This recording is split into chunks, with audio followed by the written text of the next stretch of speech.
We have the EBT wars. What is an EBT war? Well, as far as I can tell, that's what I'm calling it. But as far as I can tell, it is the targeting of white people by primarily non-white anti-whites on public assistance. But there are also white people on public assistance that are radical anti-whites as well, living there generation after generation after generation, votes for the party that will perpetuate it, a conflict of interest that reason and objectivity would say they shouldn't be allowed to vote at all because they will vote their self-interest of living on as a parasite the rest of the country. So that's my opinion about that. What else is going on with this?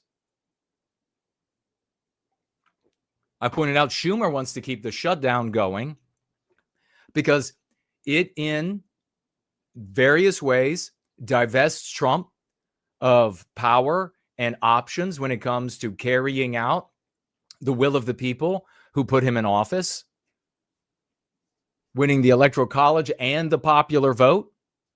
These people in the polls showing are still adamantly behind everything that they're doing, and they want more. We want more. It's not white positive enough. We want more. So the Schumer shutdown perpetuates it for that reason. What else? What's happening? What does the Democrat Party, the anti-whites in the Democrat Party, know about so many of these people on the welfare rolls? 40 plus, well, I mean, we're talking about the final analysis. I'm sure they'll find out that it's around 50 million. So 40 plus million people living what I would term, my opinion, a parasitic life on the rest of us. Money that should be going to curing all diseases, that should be going to cleaning up the environment, cleaning up the oceans, putting us into spacecraft. You know, when we went to the moon, maybe you don't know, but there were enormous anti-white protests. And what were the anti-whites saying?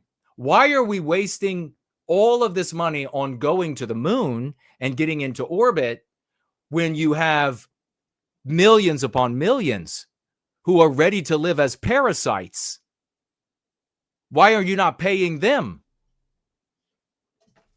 This can't go on. It is infuriating.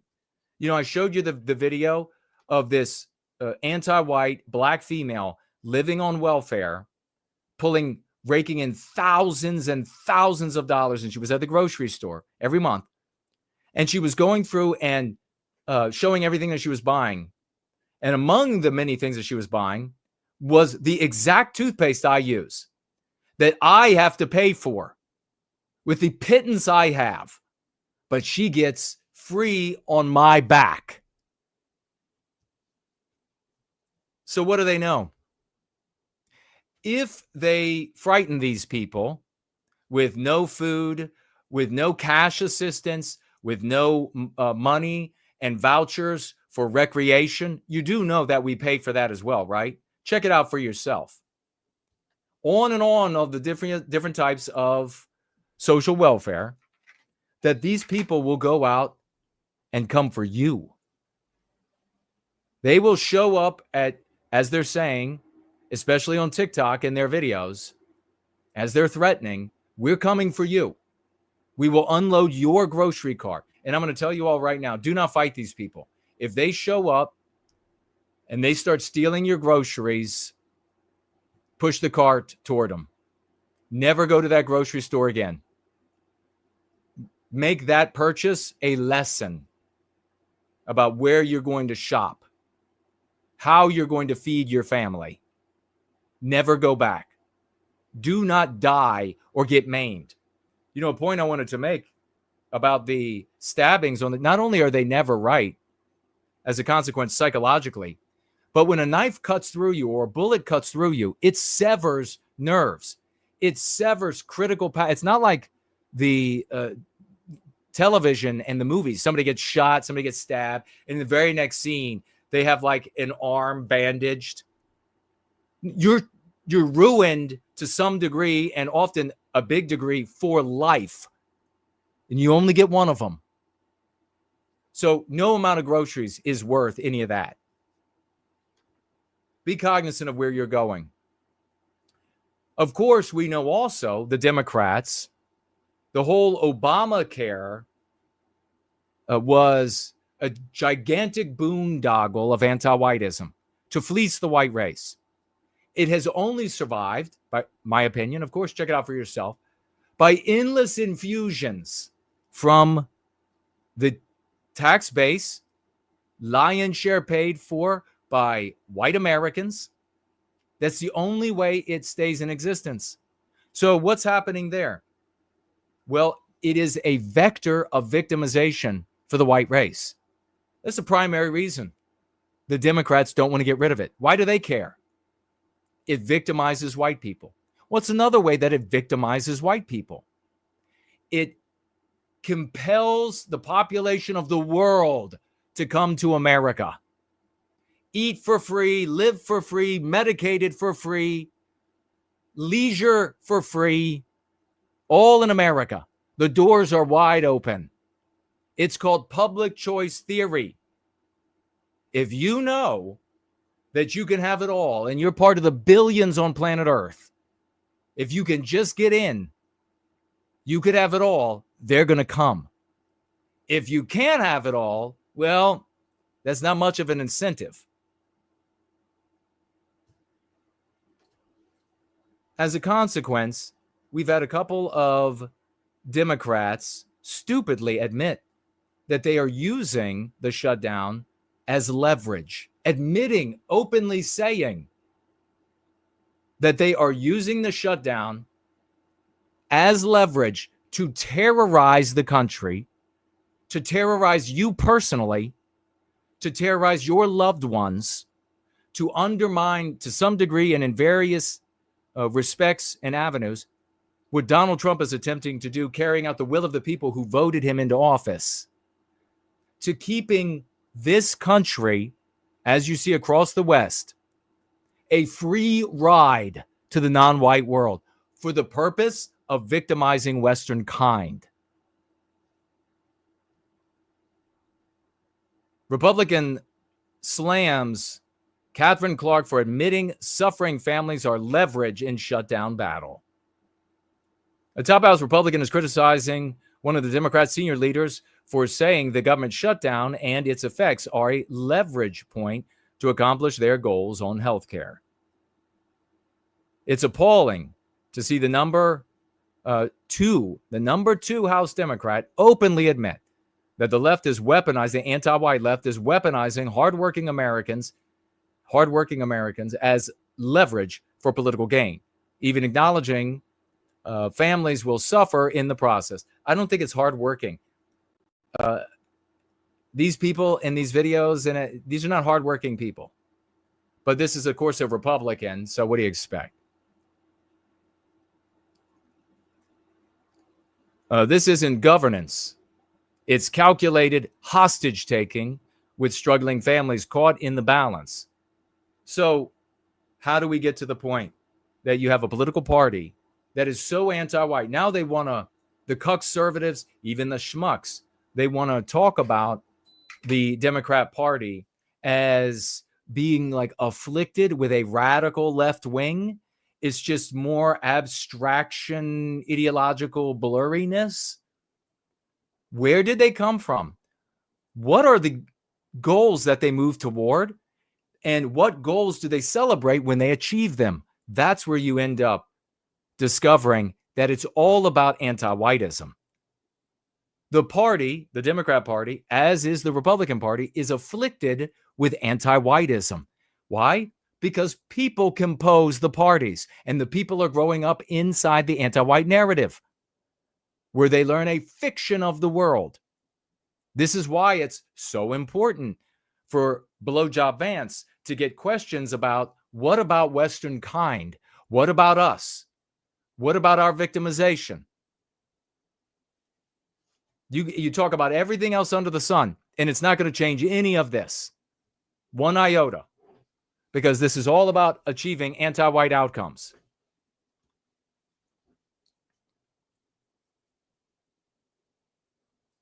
Calculated hostage taking, families caught in the balance to force through their radical agenda, their anti-white agenda. Families are seen only as leverage by Democrats. We always knew it. Now they're saying it out loud.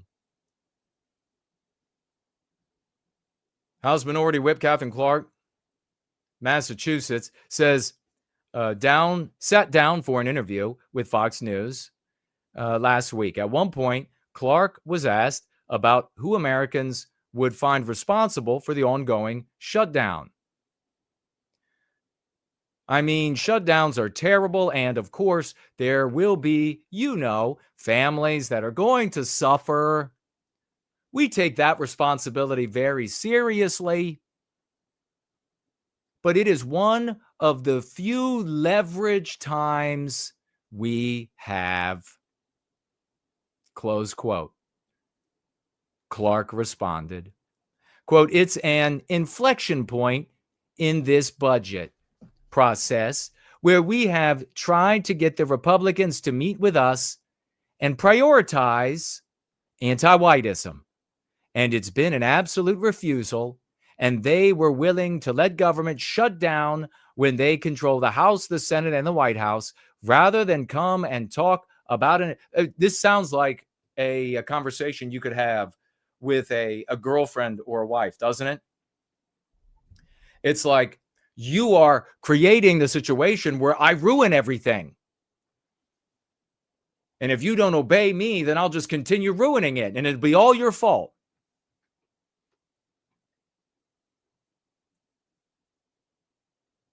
Important issues that impact the American people, such as the Affordable Health Care Act, so Obamacare, which has been nothing but an abomination, as everyone said. Now, once again, how did you get the abomination of Obamacare when 100% of actuaries, does anybody remember when this was installed?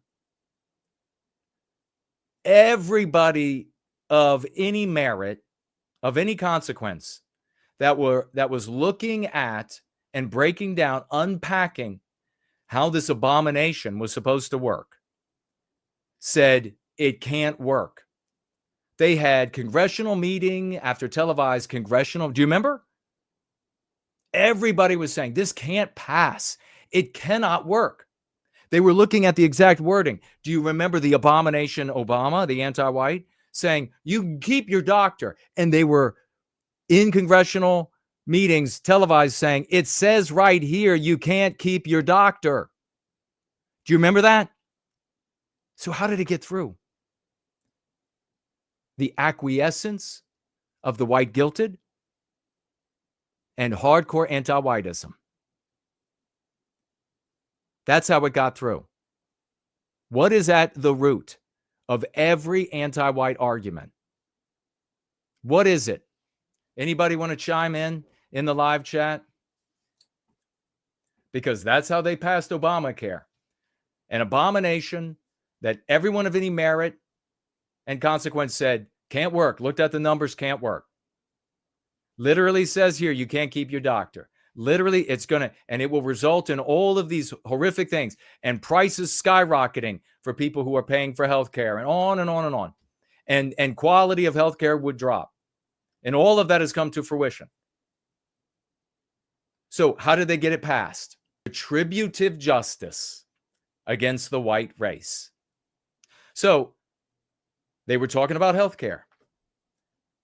They were talking about people needing access to medical testing.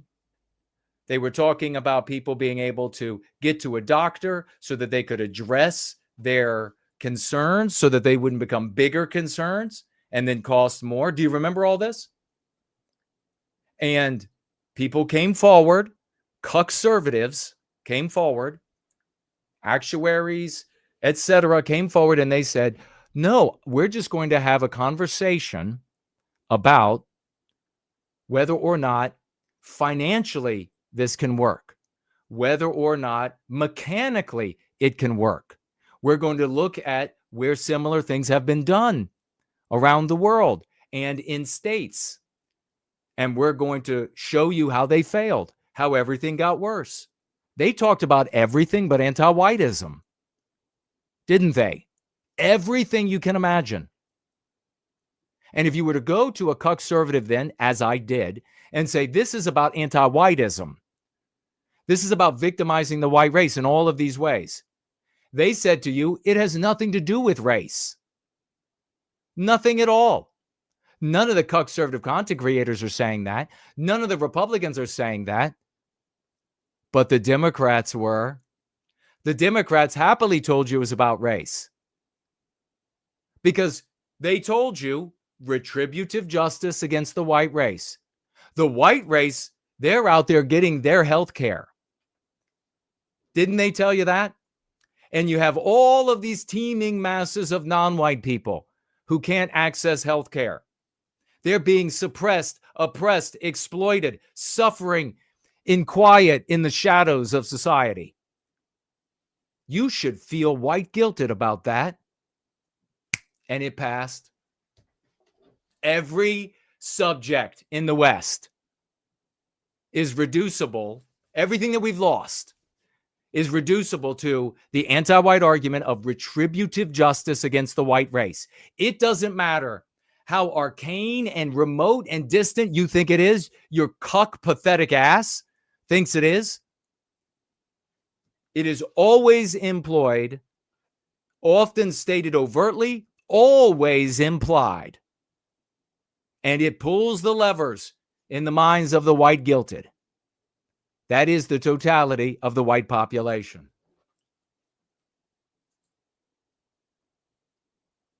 Let me take a look at your comments. And we'll keep this rolling. Sean says he remembers. It's crazy when, isn't it crazy, Sean, when you recall yesterday and everybody else around you doesn't? And they're like, let's just move forward like a goldfish. We're just going to live life like a goldfish. I just want my Netflix. I want to be entertained. Where's my sports ball? I want some more black athletes to worship. Let me get my children some posters of black athletes. Don't make anything hard on me. I don't want to have responsibility. So give me an abstraction or blame a non-white people, and then I won't have to have responsibility. I can just continue putting my white head up my white ass. That's our population today. And then you have grifters galore that go to them and sell them what they want instead of what they need. Make the store refund your money for not securing their parking lot, says the Tree Godfather. Fantastic idea. You get robbed out front. One of these TikTok threats finds you or somebody you love, and they come up and they're like, I want your food. Okay. Call the grocery store and say, you're going to refund me. Here's my receipt. You did not secure the parking lot. I love it. Well said.